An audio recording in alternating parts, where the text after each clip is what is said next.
Estamos de volta na TV e agora para falar do Corinthians, tá? O São Paulo está tentando arrecadar dinheiro de qualquer forma, com show do AC/DC, Imagine Dragons, Oasis e tal, fazendo o que pode. Já o Corinthians tem uma questão, Danilo. Saiu uma divulgação da dívida do Corinthians com o Memphis. Chuta aí o valor.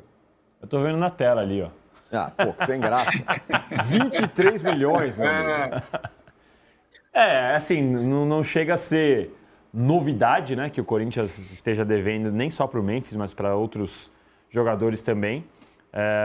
É uma herança, querendo ou não, do que o Stabile já tinha assumido, quando ele entrou já tinha. E a questão que a gente sempre discute o patrocinador paga uma parte. Eu acho que o Corinthians, numa situação que está devendo para todo mundo, com dificuldades de ter suas contas em dia, adiantando dinheiro daqui, pegando empréstimo da LFU de lá, não deveria se dar ao luxo de ter um jogador com esse vencimento, com essas bonificações. Mas já é algo assinado. O corintiano aparentemente gosta da faixinha e gosta do Memphis porque subiu na bola. Eu acho que o custo-benefício é extremamente prejudicial ao Corinthians. E aí, bom, reportagem da craque Lívia Camilo e do craque Fábio Lázaro. Arnaldo, 23 milhões, tá bom ou não? Nem pode fazer 5 shows do AC/DC que não consegue pagar. Eu acho que essa é a incoerência, a incongruência. Mas vamos lá. Pergunta para vocês, direta. No campo, ele tem feito mais do que vocês esperavam, desde que foi contratado? Pra mim tá no lugar que eu imaginava. Uns joguinhos bons, outros nem tanto. Eu acho que ele é mais performático do que decisivo. Ele teve pouco jogo que ele colocou embaixo do braço, né, Arnaldo? Que ele falou, esse jogo é meu. Isso, é exatamente o que eu acho. Então, mas eu acho que ele nunca foi exatamente esse jogador. O que me impressiona é que ele tem sido constante, de alguma forma. Ele tem ficado fora de poucos jogos. Ele tem se machucado pouco. Né? Agora, esse ano, sim, uma certa divisão entre seleção e time, sim, né? Que o ano passado não teve. Mas, assim, agora, é isso. Não cabe, é como o Danilo falou, simples assim, não cabe no momento atual do Corinthians. Né? Não cabe um jogador com esse custo. Né? Eu vejo o corintiano satisfeito com ele pelo que ele faz em campo. Mas assim, parece uma bomba relógio a explodir, né? Enquanto o time for conseguindo tocar de lado e tal, mas ele fica meio refém do jogador, né? Tá muito desfavorável a situação do clube para um jogador quando você deve 23 milhões a ele e tudo mais, essa situação toda, né? Bom, a premiação da Copa do Brasil, que o Corinthians está na semifinal, é a seguinte: quartas de final ganhou 4.740 milhões.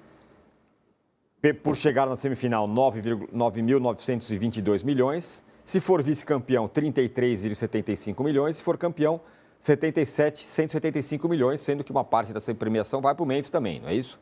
De acordo com o contrato. O contrato do Memphis tem sempre uma parte, sem contar o bicho, que é normalmente dividido com todos os atletas, imposto e tal. Então não dá para a gente fazer essa conta simples assim. Não, ganhou 100 milhões, vai pagar. Não é exatamente assim. Mas aí tem um outro ponto, né? A gente fala bastante do dinheiro e das dívidas aqui. O torcedor médio, ele vai comemorar a Copa do Brasil e não quer nem saber da dívida, né? Estava conversando ontem mesmo com um amigo corintiano, Bruno Sanches, aqui, ficou um abraço para ele. Estava conversando, ele falou, quem diria que o Corinthians pode terminar o ano com 2 títulos? Falou, cara, sabe qual é o problema? O Corinthians pode terminar o ano com o Campeonato Paulista e a Copa do Brasil.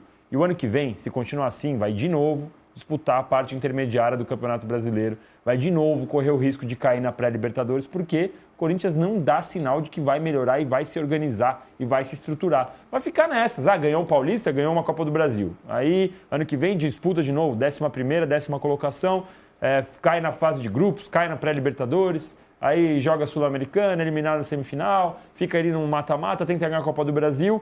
E a gente não está falando de um time médio, a gente não está falando de um time sem receita, a gente está falando de um time que, quebrado do jeito que o Corinthians está, fatura mais de 1 bilhão e que se recusa a se organizar. Então, sei lá, eu acho que a gente normalizou e os torcedores do Corinthians normalizaram uma situação que para mim é absurda, que é o Corinthians estar nessa zona aí. Zona do meio da tabela, cai na pré-Libertadores, tudo bem, disputa Sul-Americana e tenta ganhar a Copa do Brasil. Agora, a gente estava aqui detonando, falando bastante sobre essas questões dos shows no Morumbi, AC/DC e tudo mais e tal.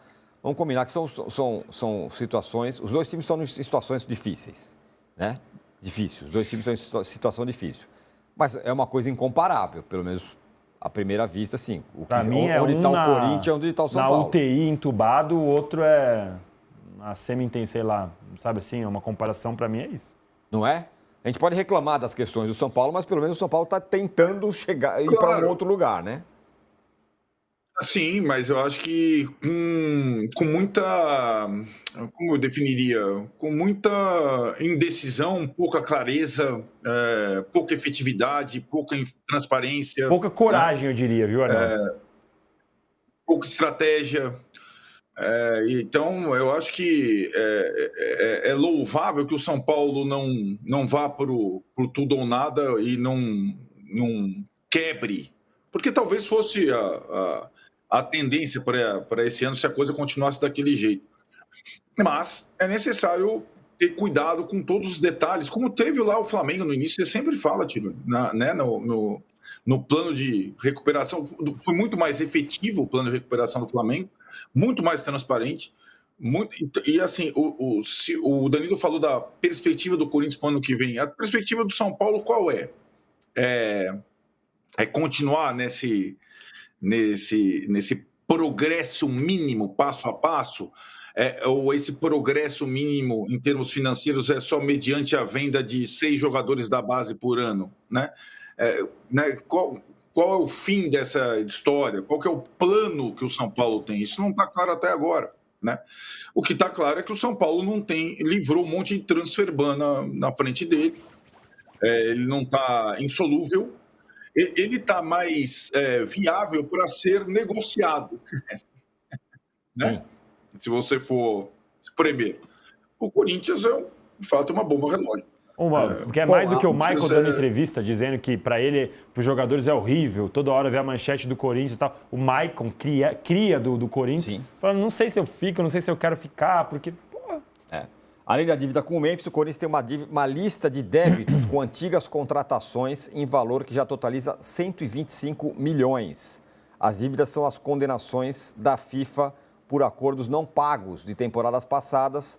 Entre os nomes estão Félix Torres, Rodrigo Garro, Maicon, José Martínez, Charles e o Matias Rojas, que nem está mais no Corinthians. Então, os débitos outros que o Corinthians tem aí, fora transfer ban e tudo mais. O Corinthians conseguiu a manha de tomar um transfer ban nacional, cara. Então, não é pouca coisa. Daqui a pouco, se continuar nessa pegada, vai perder ponto, né? Pela regra. Tem que ter 2, 3 janelas, né? Vai demorar um tempinho, mas é um negócio absurdo. Falando em situação difícil, o Santos patina, hein? E a partir de agora só vai ter confrontos diretos e times do G6 na reta decisiva do campeonato, que vai ter que ter Neymar e tudo mais. Olha a reta final do Santos.